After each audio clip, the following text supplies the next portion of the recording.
Okay, we are live and our guest is arriving just in time.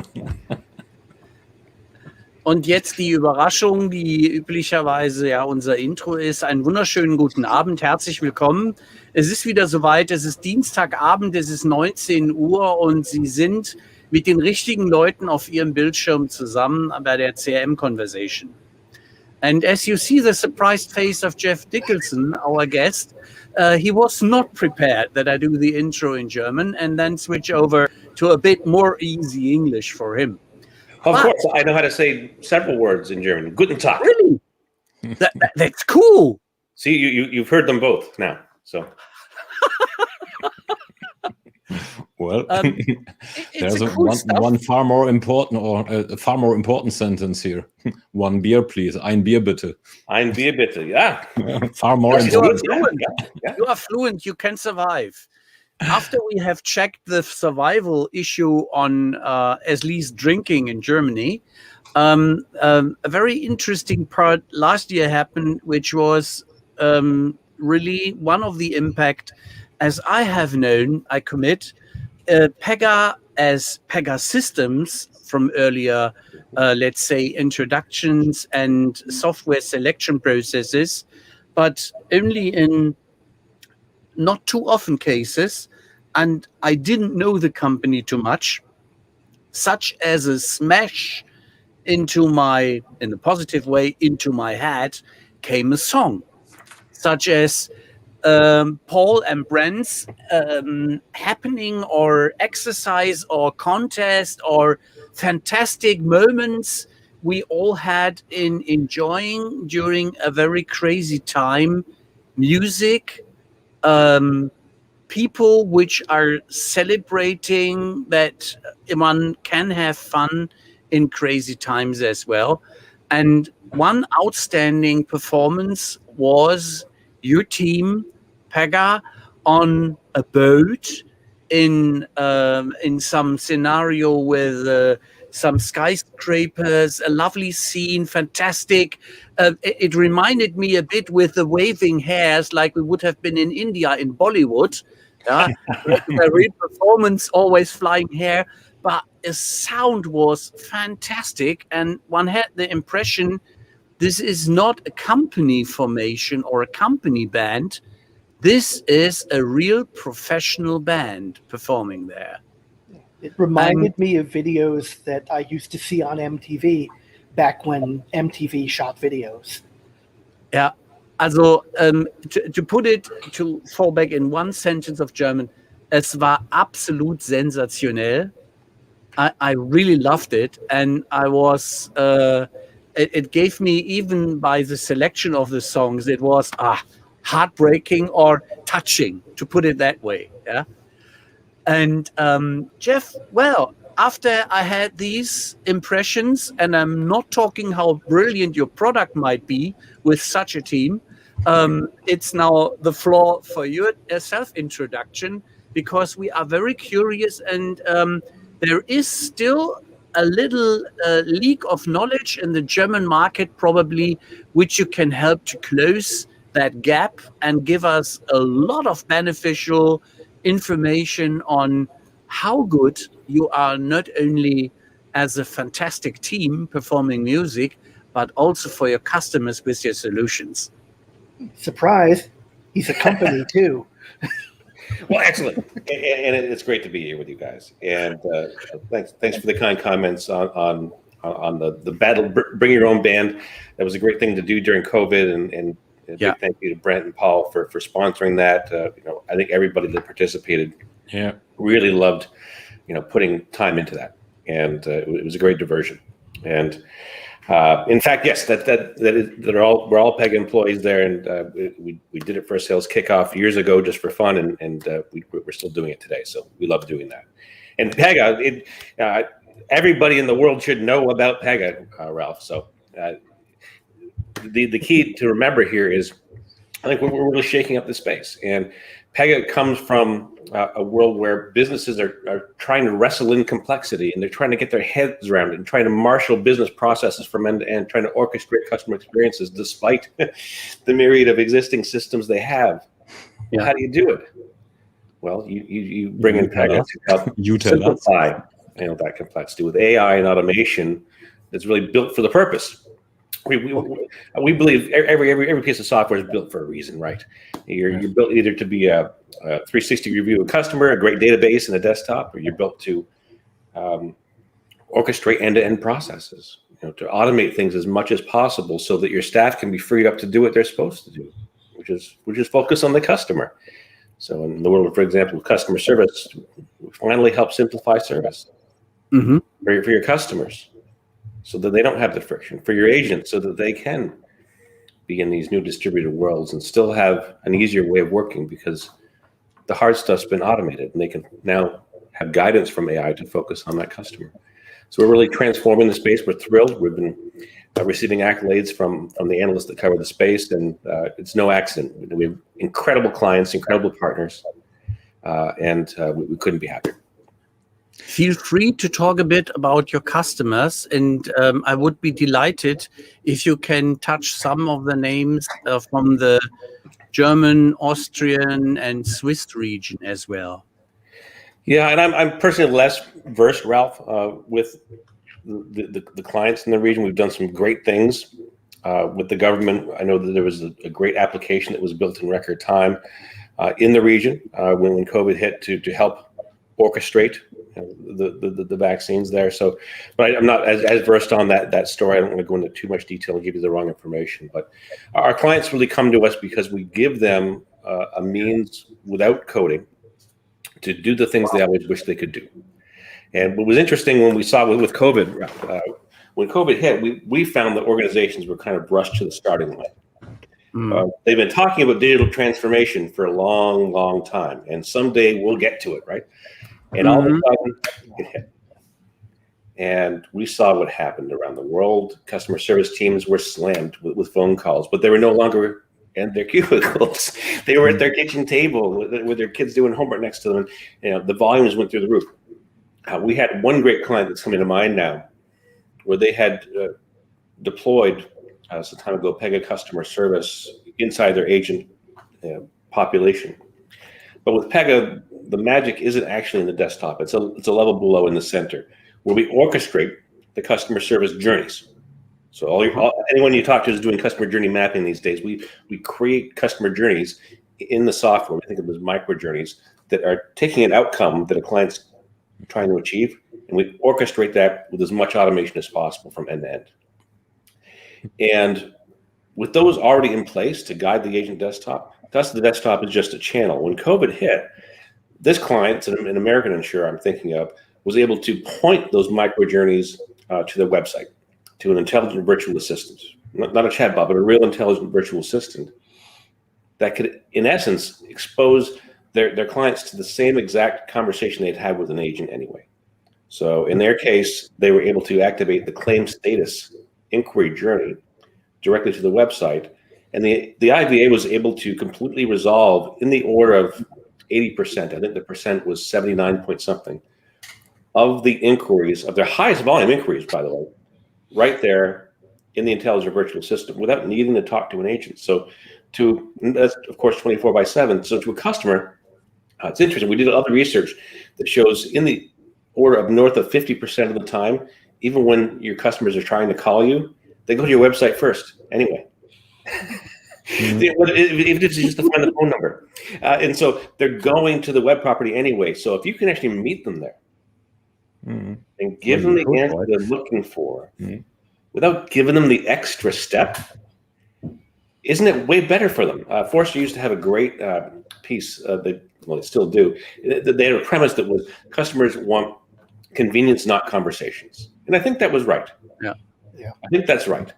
And so if you can get closer to their moment of need and serve up the resolution, you make for happier clients and customers. And you actually get much more efficient as a contact center in the agent pool. Absolutely. So it was a win-win for this case. So there's one quick customer example kind of tied to the kind of climate we're coming out of. Now that we are already deep in customer service, it's probably interesting for many people to know a little bit more about the past, the present, and the future of Pegasystems. Could you delve a little into that, because in some circles you are well known, but as Ralph indicated already in the beginning, in Europe, for example, you seem to be one pretty well kept secret. So it's probably good to spread a little more of the word where you came from and where you are going. Yeah, a little more love, a little more joy, right? So absolutely happy to do that. And Pega has really been leading the industry when it comes to this low-code development environments for years and years and years, innovating decades back a model-driven approach to building applications using a platform. Mm-hmm. And this platform had been known for many years for orchestrating end-to-end business processes. And in fact, we could simplify the most complex business processes an enterprise could throw at us and do it better than anybody else. Mm-hmm. And funny enough, when you think about customer service, isn't it nothing but a hub of business processes? You can see the connection there. Yeah. And one of the things that inevitably would happen as our clients would take our platform and build applications to orchestrate business processes is we noticed they were trying to solve very common things. So they were trying to solve customer service shaped things or sales automation shaped things, and even getting into the area of real-time marketing capabilities. And lo and behold, we found that we could actually package up best practices in software quite easily because of our vantage point across industries. And it's exactly what happened. So we packaged up, now more than a decade ago, real market-leading customer service end-to-end application, and as well as a SFA application, sales automation. And today, if you go to the as well as for marketing, for real-time decisioning, and that turned into a product called Customer Decision Hub, which is #1 in real-time interaction management. And we have independent validation that today our clients earn roughly $150 million for every 10 million customers they have when they use that application. Wow. So real game-changing stuff.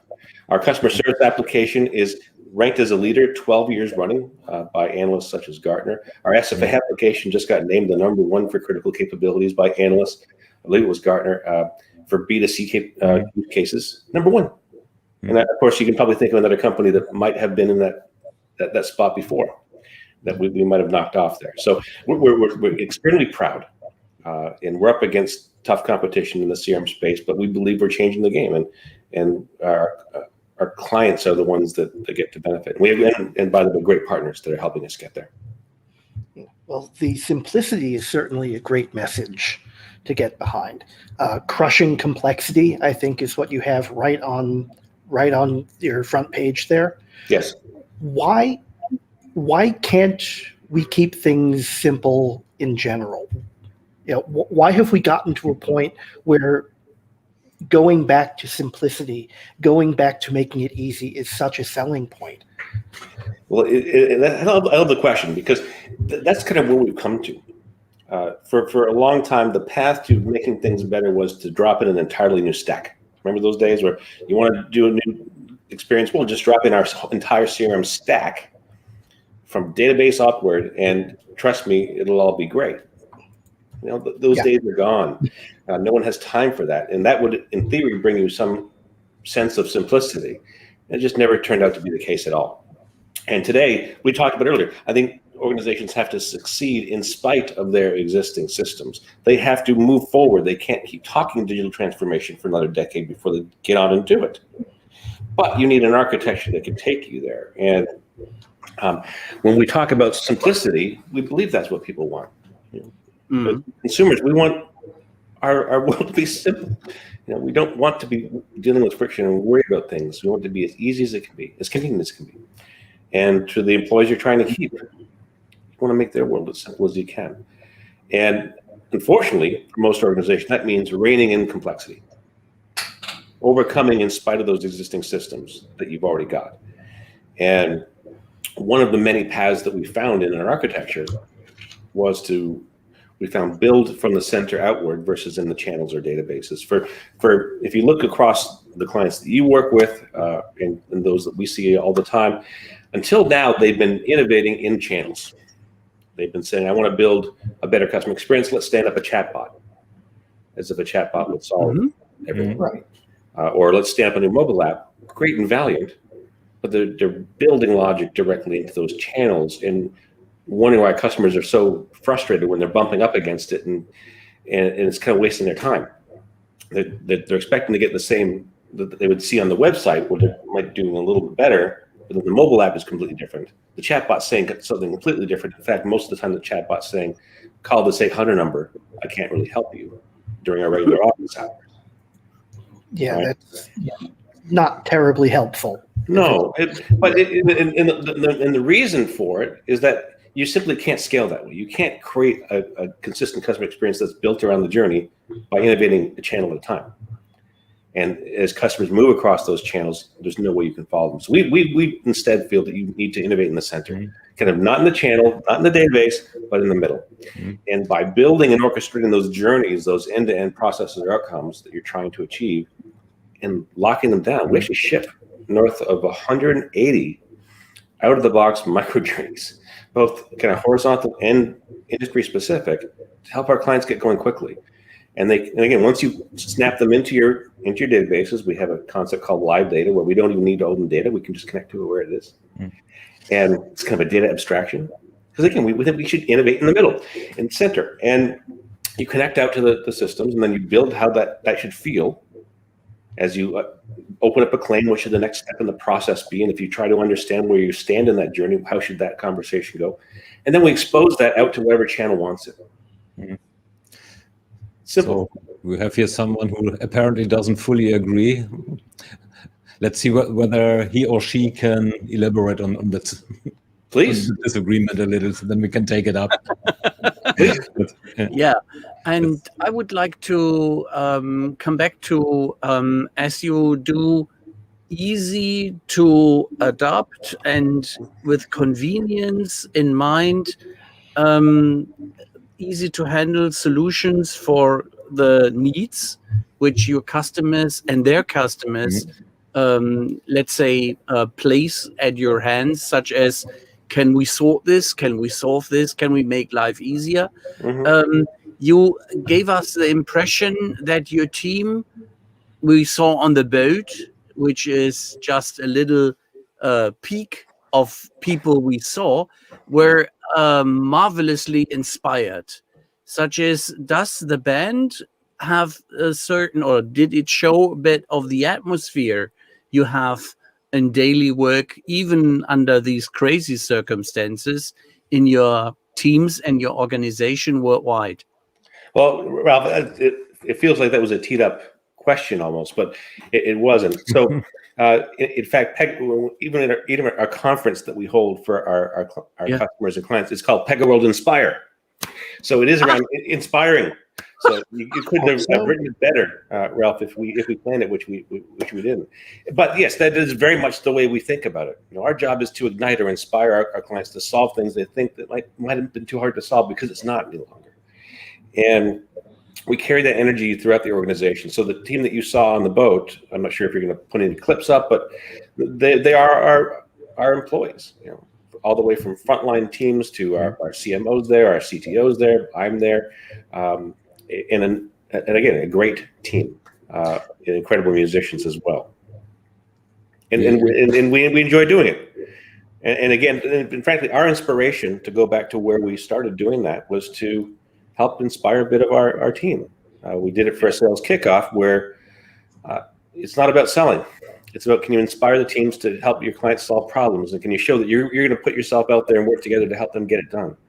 We kind of surprised them at a house of blues and played a few songs, and ended up being a bit better than we thought we might be. Nice. And actually could share a little. Yeah. So do so. Let me just start it in, because once we are away from the ferry, what I seem to have observed is quite some vibe in between the band members. Yeah? So starring Jeff here, Ralph. So the question that I have is there a mutual influence between the vibes in the band? So did this influence the corporate culture, or the other way around, or both? I think more the corporate culture influenced us taking this on. But it goes both directions to your great comment. And it really is about making sure you're having fun doing what you're doing, believing in what you're doing, and really hopefully showing that in a very sincere way. And that's what that was about. So stopping the sharing, because yeah, the song is good, but I do not want to get into trouble with the German GEMA. Those are the folks who ask for money if you redistribute stuff. Yes, no redistribution happening here. I didn't it's a public audience, by the way, of all of it. So last thing we need is a DRM strike. Yeah. Well, then we have only 2 left, right? Oh no! Yeah. How did that work, by the way? Well, at the end of the day, you were reinterpreting something that belongs to, well, their authors, to the band. I wasn't involved in that. I couldn't comment on yeah. Okay, then I won't ask. Yeah. Then I won't go any further. Yeah, I'll cut it out of the session. I think that's more. The question is a strike. So, good job. It's more of a music industry thing, anyway. I mean, people do cover versions of other songs all the time. All the time, yeah, and ultimately it was for a good cause. Absolutely, it was a very good cause, and I think that was a good series for a good number of people. But let's getting somehow back to business, talking shop. Business on this show? Nah. Yeah, well, there was something, something we had. So a question that Marshall still had in one of his points is, in how far is there value in complexity? So, well, you automate it in order to facilitate things, to make things easier, provide best practices, which are usually there to make things easy and simple as well. Mm-hmm. Yet, all of us, and that's the experience that I have in my consulting projects as well, you come with a simplified product, a simplified UI, and everybody and their dog then wants to get this field, that bell, that whistle, this loop. So the question, they seem to feel value in it. What do you think about that? They find something is oversimplified. Totally agree.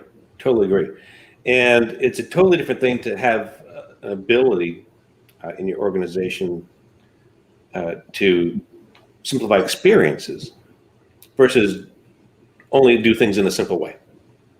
In terms of your business practices. Mm-hmm. And one of the very interesting things that is built into the technology was a recognition that when it comes to all the processes businesses have been building out, if you ask how many processes do you have, some organizations may say, I don't know, I've got 700 processes I now need to take here, and if I wanted to move to another application, I have to duplicate all of those 700 processes. It's not so. And frankly, if you did that, it might be a waste of time.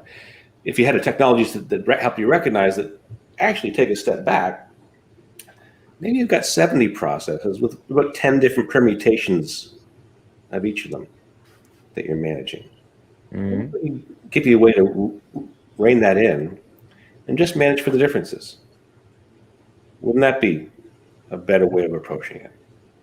And that's exactly what went into the thinking and into the software. We think you can build a metaphor of having almost a situational set of layers or a layer cake of hierarchies that you borrow and inherit that understand where the differences are. Mm-hmm. And it's actually a patented architecture. It's at the heart of the solution.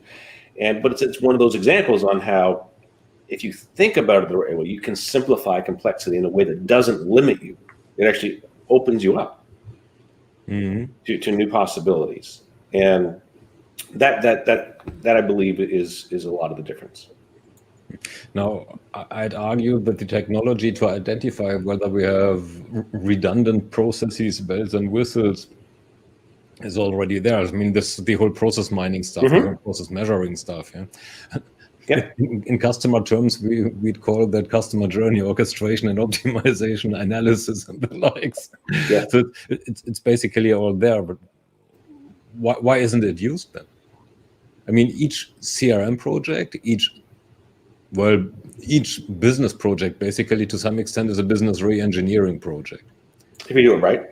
But apparently what happens is that we are taking the same old processes and putting them onto a new piece of software.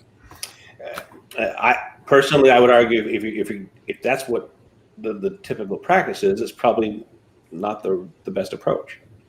It's not. No, I fully agree. Yeah, and I think as you're innovating, as you're whether it's being forced to the starting line of digital transformation or otherwise, forcing yourself to take a step back and say, what are we really trying to achieve? What is the outcome we're trying to achieve? What's the best path for that, regardless of how we're doing it today? And then we drop it on top. So versus paving the cow path is how I hear it described as sometimes. This is the way the grass got worn down because of how it happened in the past. Let's just do that. But no, move the layer up and you can see that the direct line is somewhere completely different.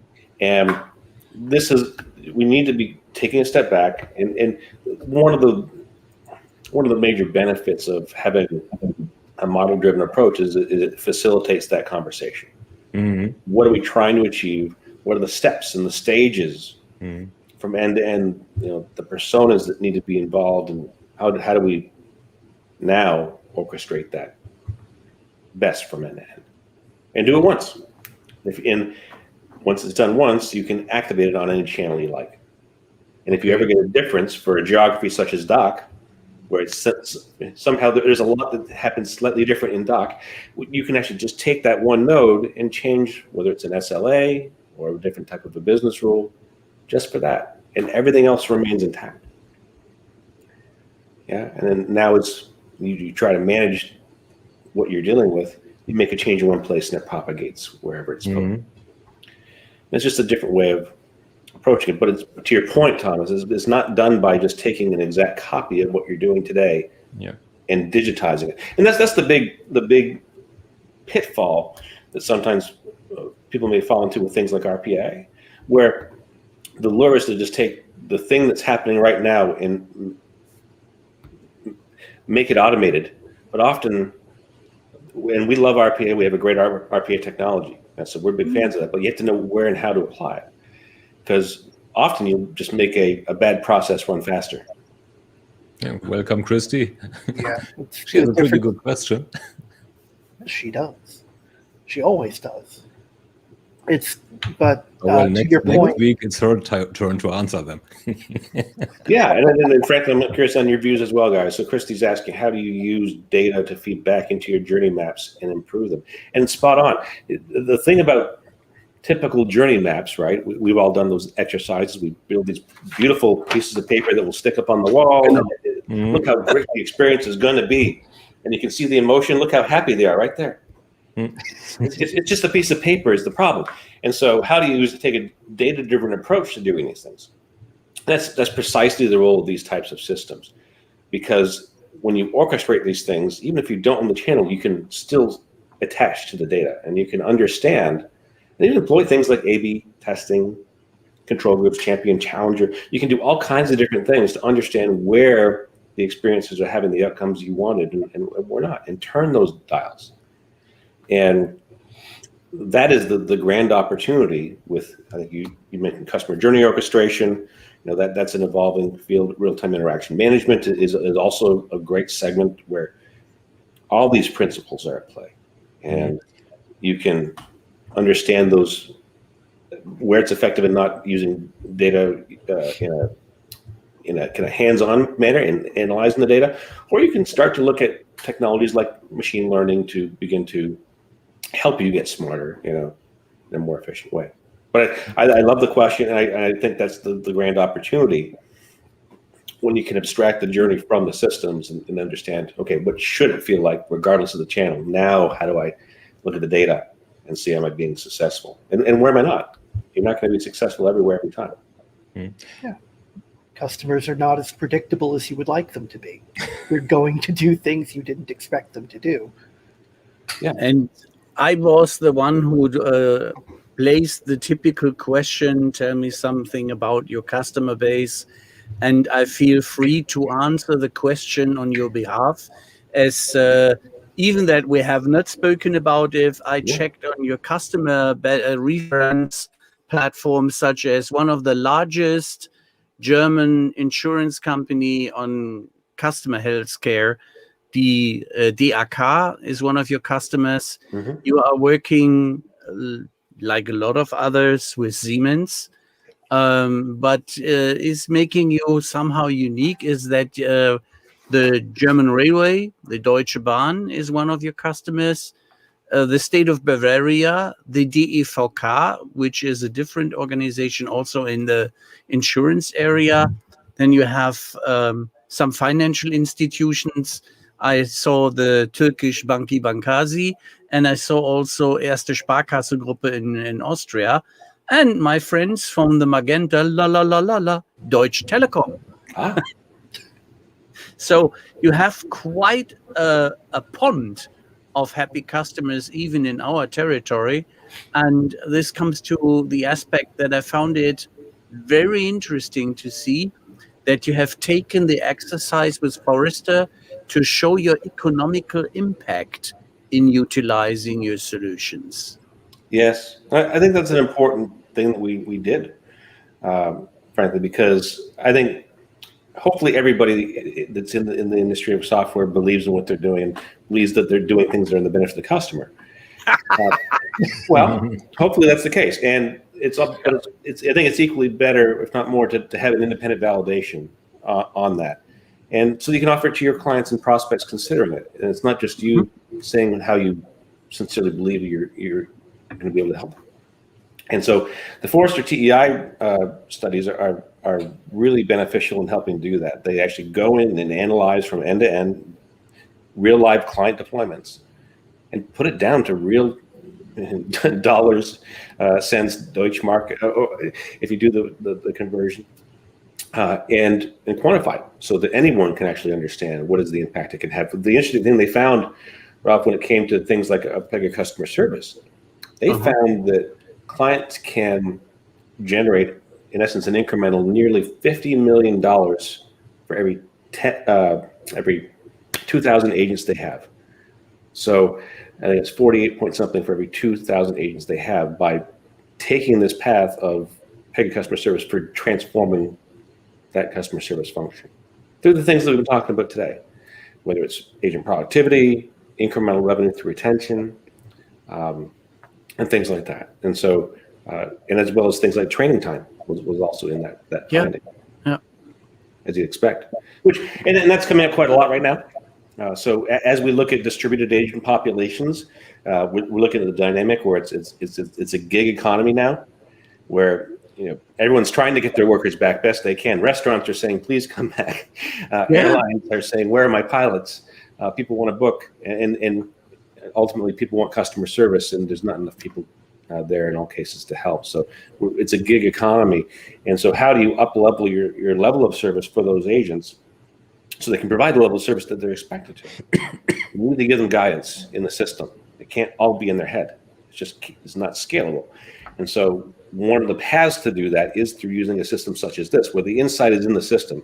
Yeah. Think of it as intelligent guidance, and it can understand the context of the individual, what they're trying to achieve, the journey they're on or commencing, and surface up into the view of the agent, even contextual knowledge automatically, and guiding them through that conversation to hopefully more and more make every conversation closer to your best agent conversation, and by putting the insight in the system.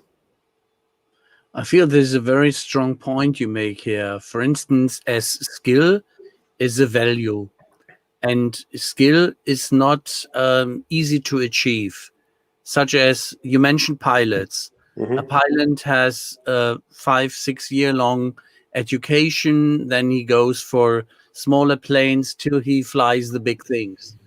Now, if you imagine that we would have an international database on the skill existing in the certain and different airlines, which are now looking to get their pilots off the payroll because they no longer fly the large instruments. And one could exchange this on some kind of an exchange platform for hire the ones from Germany, which you can use in the US or elsewhere in the world. That would be an interesting thinking global aspect of scalability in a very senseful thing, and way, such as our agency for employment is not as bright in Germany as utilizing such a smart idea. They are still, in some earlier stages, very early, Stone Age, something like that, to get people again up and running.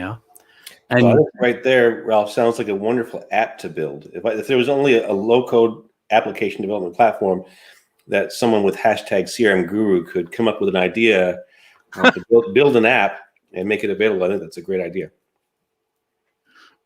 Fair enough. And another thing I observe is that you make a lot of life easier in not only you talk about agents, and one of the analyst colleagues I have in Germany, Harald Henn, for instance, is very much in depth in customer service and in call centers. And he says that your system has a very good reputation.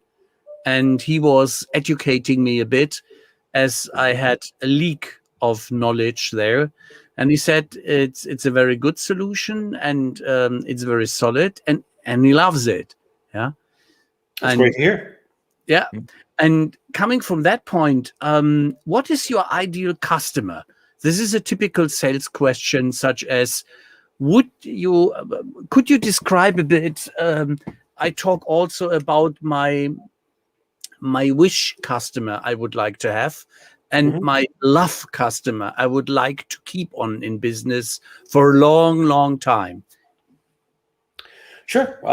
The customers that are most attracted to Pega, and where we best suit, we tend to find that they have aspirations not just to do things well in one channel, but across multiple. So it's not, they understand also it's not just about the desktop. They have to make the desktop better, yes. All right. But that is just one of many channels for service. And those channels are going to keep growing. And they understand that by solving it, it has to be much larger than that. So if it's just a cheap and cheerful desktop replacement, we can help. But the ones that really are gravitated are the ones that know they want to solve the journey everywhere, even if it's not right away. And that's where the architecture comes into place. We give them the architecture where you build from the center out. You deploy in one channel first. It could be the desktop. It could be the IVR. It could be a virtual assistant. It could be a mobile app. But once you do, that micro journey is there. You can expose it out to any other channel. And you just keep adding on over time. So they aspire for digital transformation of customer service, absolutely, even if their starting point may be in one channel. They also understand that the ones that come to Pega understand that service is actually just, again, a hub of business processes when you take a step back. And just answering the call or the chat is just a piece of the orchestration that has to get done to solve the customer's issue. The customer's issue is the problem. It's not the call. And so how do you orchestrate that from end to end, not just across the front office, but front office to back office? And even we're having conversations now with some clients that are asking, where's it going next?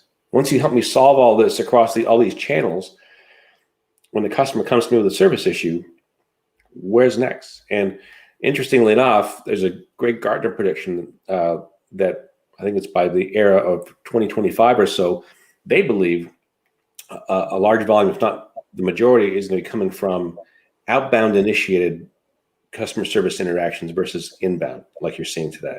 And And that's typically what you think when customer service, you have a problem, you reach out to the company. The future, as we think about what can we be doing with data, to the great question earlier on in today's session, organizations are getting interested in sensing in the data if a customer might be having an issue before they reach out. Oh, So like IoT triggered or just following customer data? How do you see that? All the above. Think of a very, very simple example, a financial services example for you.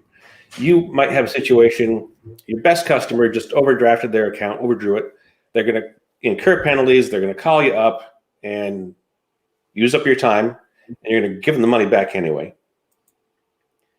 Rather than putting them through all that, no good on either side of the equation, even if you do something nice and put it back. If you sensed in the data they just overdrew that account, you understood that their lifetime value was high. Do you let it happen where they have to pick up a phone and call you, or do you reach out to them through SMS or the mobile app to say, hey, we noticed this happened. You've been a great customer for years. I want to credit you back those fees as a one-time favor. And you may want to consider this overdraft protection offering over here so that this doesn't happen again. It feels more like you're looking out for them. And some organizations are going even further. We think of that as proactive customer service. Some are even thinking, can we do preemptive?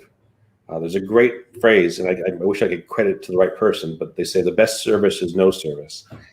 And which it's really interesting when you think about it, to not have a problem at all. And that's what preemptive is all about. So in that same example, you can imagine in the data, you could probably see that coming.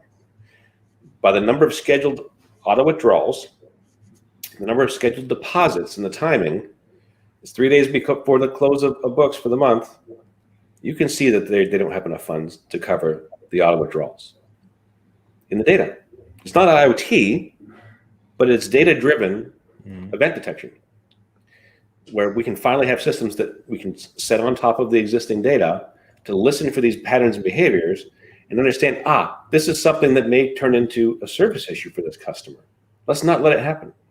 Let's send them an SMS or a mobile app push and say, hey, we noticed you may be trending toward a low balance, which could put you in jeopardy of overdrawing. Would you like us to help move funds from another account for you? yeah. Would you like us to add a product that'll prevent the penalties for what's called overdraft protection in the US? Here's where you go to click to add that. But yeah, so fine, that's technically a bit of a cross-sell, but did it feel like it? No, it's more that you felt like you're looking out for them. Yeah. And I think right now, that is the type of service people want to feel. So this is not a scenario out of science fiction where we have to be afraid of, such as in Minority Report, but it is in a very sensible and caretaking approach, empathy, such as we want to take care that you do not get in trouble by thinking ahead. Yeah, we're looking out for you. Yeah. And it relates back to what we were saying earlier, where it's the outcome, not the conversation, that the customer's interested in. We often forget that, while we talk about the customer journey, the ideal customer journey is very short. They just want to get it done, whatever it is. Would you rather take 6 months to sell a house or 6 weeks? Quicker or 6 minutes. Yeah. Yeah, I mean, 6 days would be better, but that's pushing it a little bit. But no, it absolutely relates back to that, where you don't want to draw it out any further. It costs time, it costs money, and it costs stress. And putting stress on the employee or the customer is going to make things bad in the long run. So, yeah, go Pega. I like to share that one because I found this at the right moment when you just discussed awesome, and that is sometimes overused, but in this case, I find it's absolutely appropriate and spot on that with that utilization of the touch points to the advantage of the customers in helping him to sort out upcoming trouble, that's really, really cool. Yeah. Yeah, and again, it's using data for the benefit of the customer and focusing on the journey. The interesting thing about this is you look at those organizations that are just focused on cost reduction. Blech. I hate those. Yeah. Right. Mhm. But there's even something in it for them, because that person is no longer going to call you up and burn that 8-minute phone call to demand angrily, by the way, Yeah. that you reimburse those fees. So it's one of these kind of no-brainer win-wins where you are doing the right thing for your customer. There's no question about it. It just happens to also drive down your cost of doing business and drive lifetime value and NPS and everything that goes with all these things. So this is where we believe it's going. Agents are not going away. They're just going to have, frankly, a much more important role in making sure they do have that empathy, the knowledge of the journey, and guidance in the system as to the right thing to do, and you're not leaving it to chance. So that means that the agents need to have the ability to complete the business processes to get things done, not just start them. Put more power in the contact center.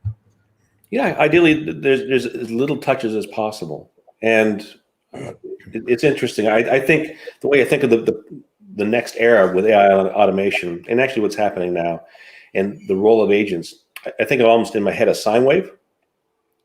And if you imagine a line cutting across it, you have above the line, below the line. Below the line are those areas where they're wasting time today on non-value activities.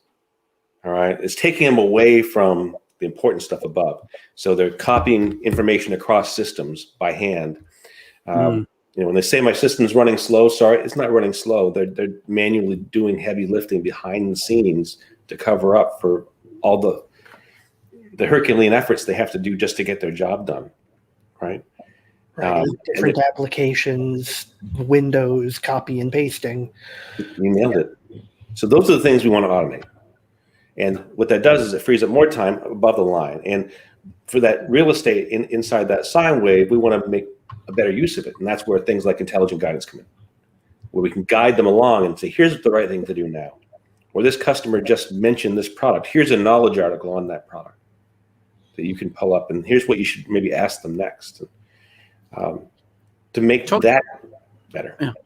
Yeah, that's an often overlooked aspect of artificial intelligence.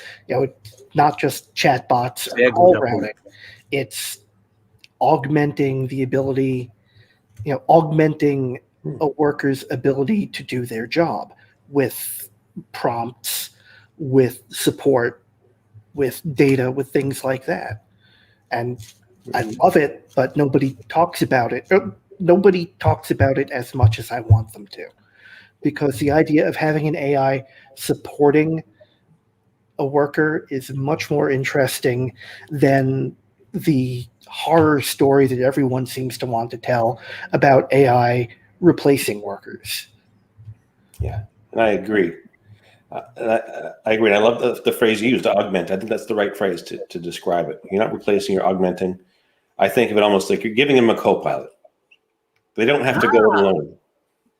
There's something right there with them to help them, not replace them, to your point. Ralph, you were trying to say something. Yeah, simply that I like this expression with the co-pilot. It's like I have my little Merlin at my hands. Yeah. Yeah. Well, SAP will love the term too, because they actually named their assistant co-pilot.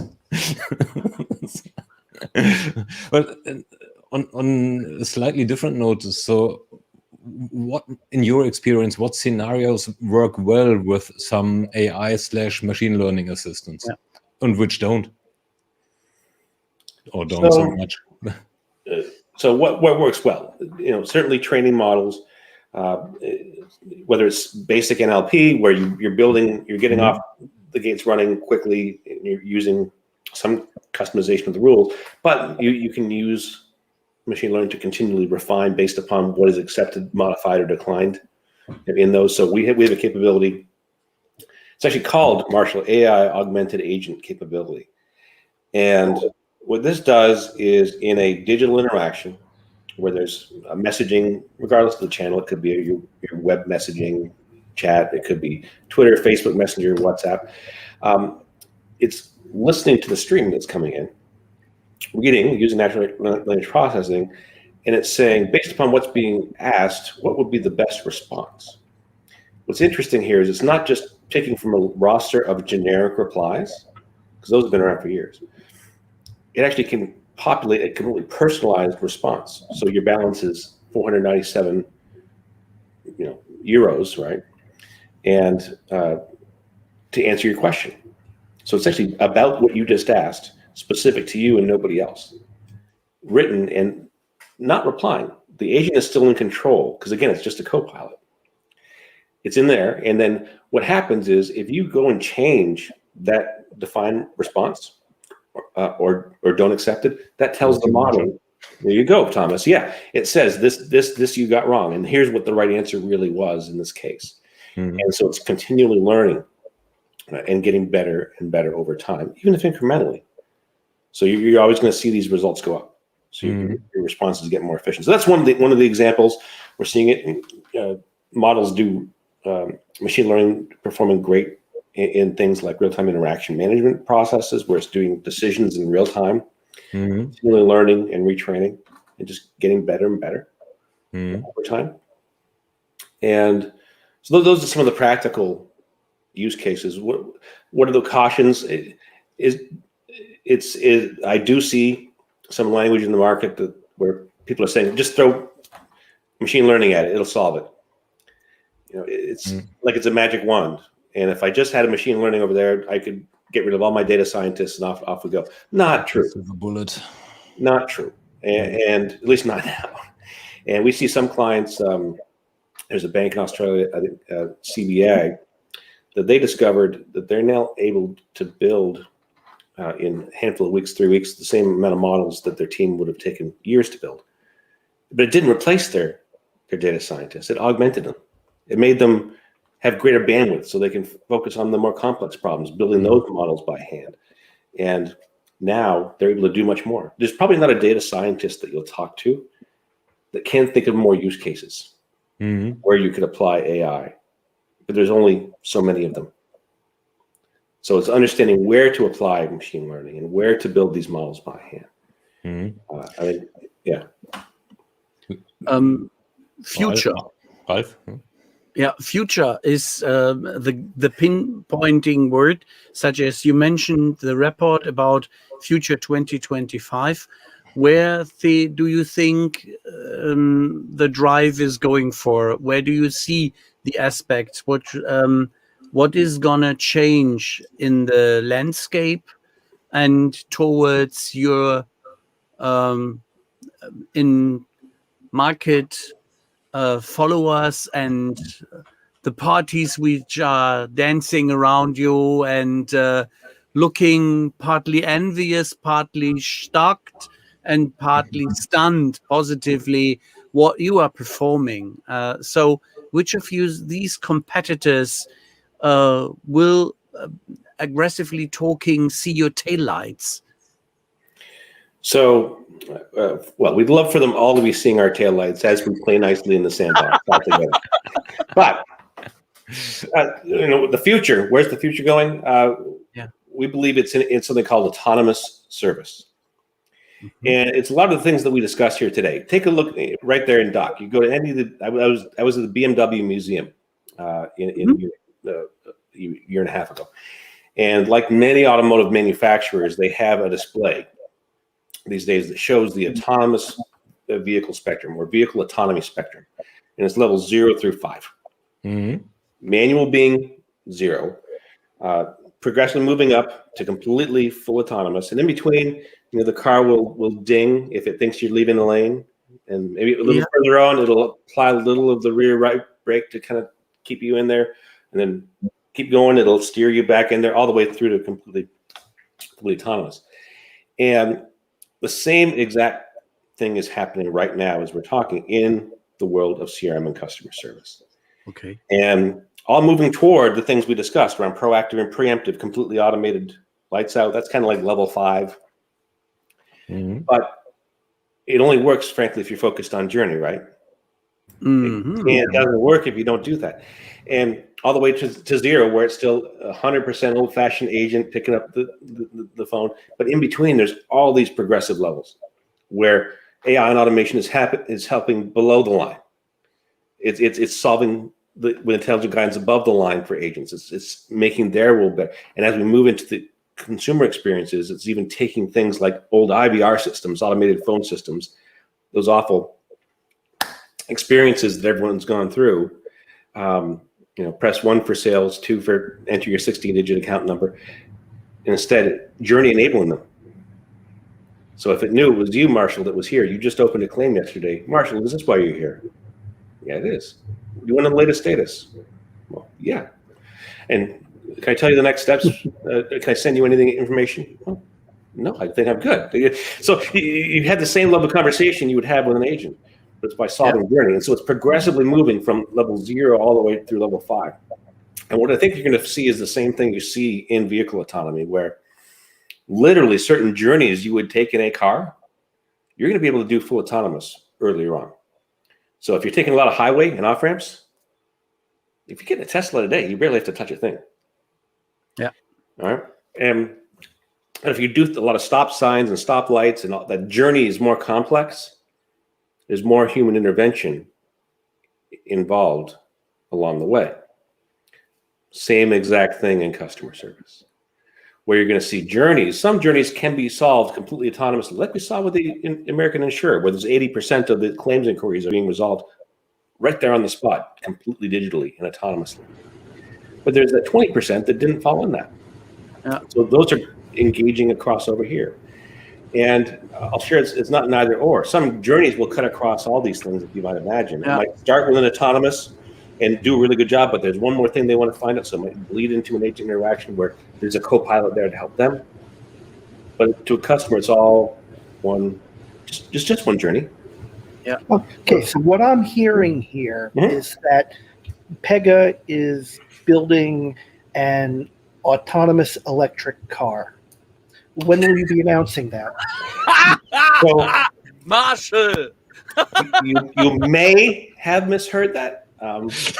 As much as I would like to build one. Could be. I have a bit of a cold. Maybe I'm trying to get budget for that still. Elon might be worried. But we are, I believe, to be ushering in this new era of autonomous service. And in a way that, again, is responsible, that understands that agents absolutely do have an important role to play, and what role, how can we help them above the line, below the line, guide them along? How can we make interactions autonomous when they can be? So you're, again, closer to the customer's moment of need. They don't have to jump through the hoops. They can get that resolution 24/7 if you could only focus on journey in the center. Okay. Continuing with that comparison, so cars are 0 through 5, and we are probably short of time now for that one. Cars are 0 through 5. Most of them are probably around 3, touching the 4. Where is customer service right now, and what does it take to get into the next bracket? So it's a really interesting question. If I had to say, where is customer service as a whole, it's like, in level 2 or 3. But the answer isn't that simple. Because like we said, certain journeys can be solved completely at level 4 or 5 today. And certain ones you're going to need to level 0. So what you need is the entire spectrum. So if you're going to take this journey toward service autonomy, you need to be able to account for all of these levels. You're not going to leave level 0 and 1 behind. And that is where the great opportunity and challenges for business. And so where is it as a whole today? It's early days when it comes down to it. But you're going to find more and more through things like machine learning. We're going to be able to progressively move certain journeys to the right. All right, now we move this one from 2 to 3 and 3 to 4. Yeah. And ideally, you begin with your highest volume inquiries as you start, where you're seeing the greatest volume and duration of inquiries, and where can you find ways to anticipate them to ideally serve up the same level of experience into those other touch points by building from that center out. And to doing this in real time comes very much to the point where I like your analogy in the car makers autonomy driving. And I see that even that I'm a big fan of Tesla and cannot afford it. So as time goes by, some people, some car makers, and some other software, let's say, jealously looking competitors or market followers. In German, I would say those are Marktbewunderer und Begleiter. Yeah, they admire you, market admirers, and not they are not really jealous. Simply, they accept that you are the better within the good. Yeah, and they're smarter because you gave us a fantastic example about smart data usage, yeah, in a cool real-time approach. And I now can commit that I perfectly understand the decision 4.5 years ago when Harald left Salesforce and went for you, Harald Esch. Yes, Harold, he's great. Yeah, well, Is he working on the car? no, He's him working on the car. I knew there had to be someone. That makes much more sense now, Marshall. Harald is the one who is having that part to my advantage to make Pegasystems, Pega, famous in German-speaking Europe.